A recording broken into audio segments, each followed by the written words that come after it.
Merci, Monsieur le Président. Chers collègues, qu'il me soit d'abord permis de me joindre aux remerciements et félicitations qui ont été adressés par mes collègues à l'ensemble de celles et ceux qui ont contribué à faire de cette commission un succès, on peut le dire.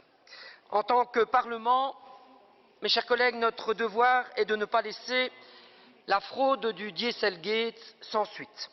Notre devoir est de tirer toutes les leçons afin de mieux protéger la santé publique, l'environnement et les consommateurs. Les 13 séances d'audition en commission nous ont permis de mieux appréhender l'ampleur et la nature de la fraude mise en place par Volkswagen. Grâce à l'attitude positive de l'ensemble des commissaires, nous avons ensuite pu nous accorder sur une série de réformes à mettre en œuvre. J'y reviendrai dans la seconde partie de mon intervention. Mais dans un premier temps, je voudrais rappeler quelques constats. Le premier constat, c'est que la fraude du Dieselgate est avant tout une fraude contre la santé publique. Volkswagen a manipulé ses moteurs diesel pour masquer une partie des émissions d'oxyde d'azote.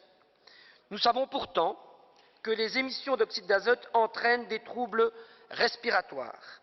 Les personnes asthmatiques, les personnes âgées et les enfants en sont les premières victimes. Il y a donc un terrible cynisme derrière les manipulations de Volkswagen. Pour faire du profit, pour vendre plus de voitures, certaines personnes sont prêtes à mettre la santé publique en danger. C'est évidemment choquant et totalement inacceptable. Le second constat, c'est que le système européen de détection des fraudes n'est pas assez efficace. Dans le monde, 11 millions de véhicules sont concernés par le Dieselgate. Dans l'Union européenne, c'est 8,5 millions de véhicules. Et rien qu'en Belgique, c'est 320 000 véhicules. Il faut aussi souligner que cette fraude a duré de près de 6 ans, entre 2009 et 2015. C'est donc une fraude de grande ampleur qui a été organisée par une entreprise européenne. Ce qui est interpellant, c'est que les autorités européennes n'ont pas été capables de stopper les manipulations de Volkswagen. Ce n'est pas en Europe, mais aux États-Unis que les fraudes ont été rendues publiques. Il faut être honnête et constater que le Dieselgate, c'est aussi un échec des autorités européennes de contrôle. Le troisième constat, c'est qu'il existe une grande hypocrisie par rapport au niveau réel des émissions polluantes des véhicules. Au-delà du cas VW, le Dieselgate a relancé le débat sur la grande différence qui existe entre le niveau affiché des émissions polluantes des véhicules et le niveau réel des émissions telles qu'observées sur route. Depuis des années, les constructeurs ont en effet élaboré toute une série de stratagèmes pour obtenir de meilleures performances lors des tests d'homologation en laboratoire. Les constructeurs utilisent des huiles spéciales, surgonflent les pneus, retirent les rétroviseurs, etc., pour limiter artificiellement la pollution de leurs véhicules. Le problème, c'est que tous ces stratagèmes ne sont évidemment pas transposables sur la route. En conséquence, l'écart entre les mesures réalisées en laboratoire et sur route ne cesse de croître pour atteindre 40% aujourd'hui en ce qui concerne les émissions de CO2 et 300 à 400% en ce qui concerne les émissions d'oxyde d'azote. Il faut aussi savoir que les résultats obtenus en laboratoire servent également à informer et attirer les consommateurs lors de l'achat. Cette différence entre tests laboratoires et conditions réelles sur route doit donc être résorbée afin de mieux maîtriser les pollutions atmosphériques réelles et pour mieux informer évidemment les consommateurs. J'y reviendrai quand j'aborderai les recommandations de la Commission. Avant cela, j'en viens au quatrième et dernier constat. Le Dieselgate, c'est aussi le symptôme d'une certaine opacité qui existe dans le secteur automobile. En septembre, Quand le scandale est devenu public, VW a présenté ses excuses. Mais par la suite, ce qu'on a constaté, c'est que le constructeur automobile n'a pas joué la transparence.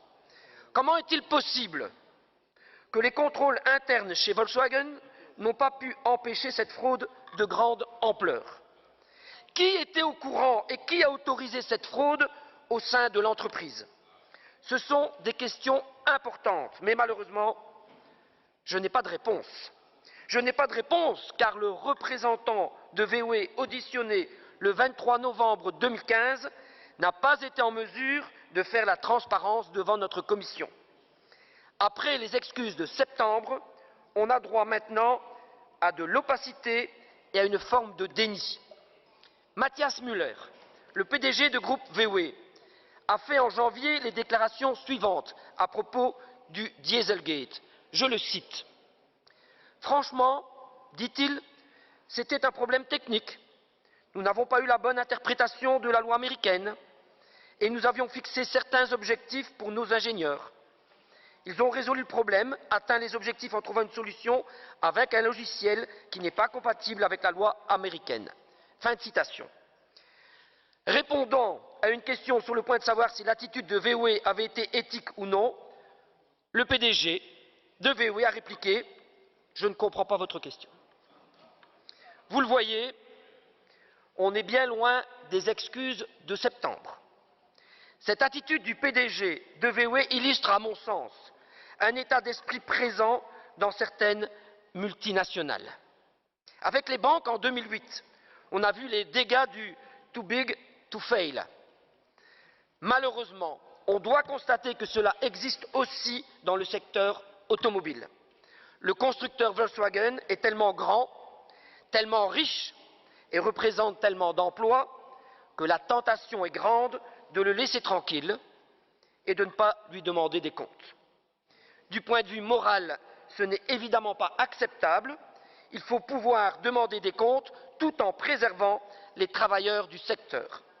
D'une part, la justice doit faire son travail afin de sanctionner les infractions et d'autre part, il revient au pouvoir public de mettre en œuvre les réformes nécessaires pour éviter de telles fraudes à l'avenir.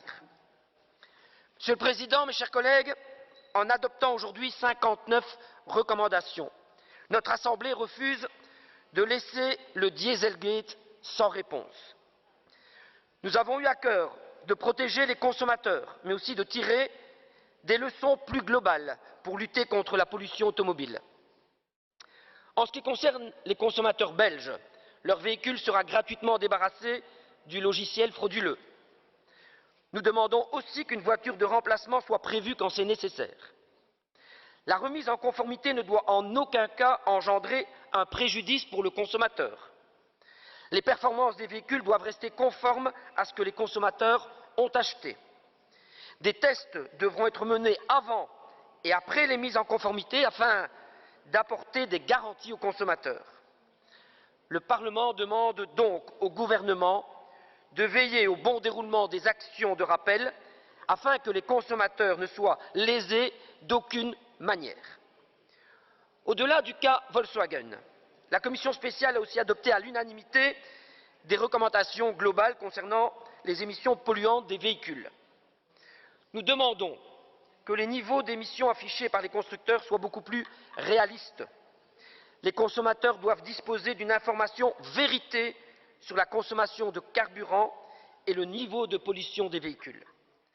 Ces informations sont indispensables pour faire un achat en toute connaissance de cause. Au travers de toute une série de recommandations, nous demandons également que les services d'homologation et de contrôle soient renforcés afin de mieux détecter les dépassements des normes de pollution. Ceci implique aussi un meilleur accès aux logiciels qui se multiplient dans les véhicules. Chers collègues, il faut réduire le niveau d'émissions polluantes des véhicules, mais la vraie solution structurelle, c'est de permettre au plus grand nombre d'opter pour des alternatives à la voiture individuelle, sans punir les automobilistes qui ne savent pas faire autrement. Il faut donner aux citoyens le choix de pouvoir laisser leur voiture au garage. Les politiques publiques, en termes de mobilité et de fiscalité, doivent privilégier la mobilité douce ou les transports en commun. Cela implique notamment de réviser le système des voitures de société tout en préservant le pouvoir d'achat des travailleurs. Le groupe PS est satisfait de voir la Chambre soutenir cette approche. Les 59 recommandations adoptées à l'unanimité en commission sont évidemment un compromis. Nous avons donc dû aussi accepter que certaines de nos demandes ne figurent pas dans le texte final. Le groupe PS a demandé que la Chambre exige que les consommateurs européens reçoivent une compensation équivalente à celle des consommateurs américains. Aux États-Unis, les propriétaires des véhicules concernés reçoivent 1 000 $ et 3 ans d'assistance gratuite de la part de VW. Il est aussi question d'un dédommagement supplémentaire de 5 000 $ par client. Pour les consommateurs européens, VW ne prévoit rien en surplus de la remise en conformité des véhicules. Même si les législations européennes et américaines sont différentes, il n'y a pas de raison, à notre sens, que les consommateurs européens soient moins bien traités.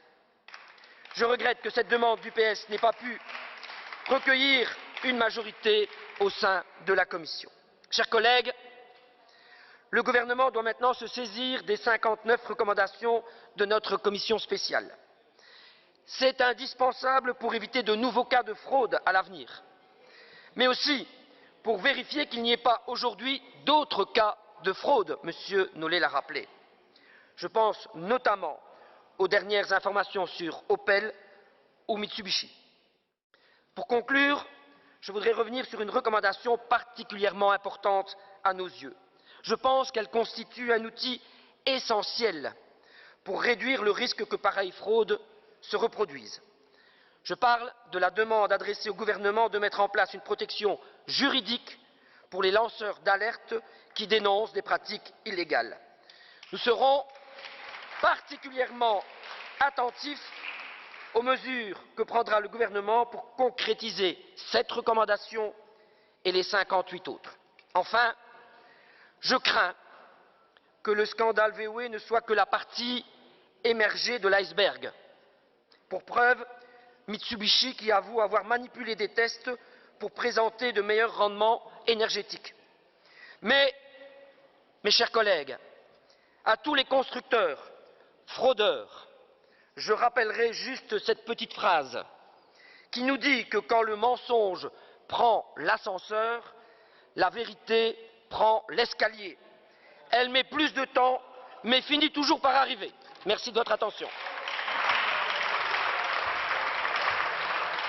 Merci, Monsieur Sénézal.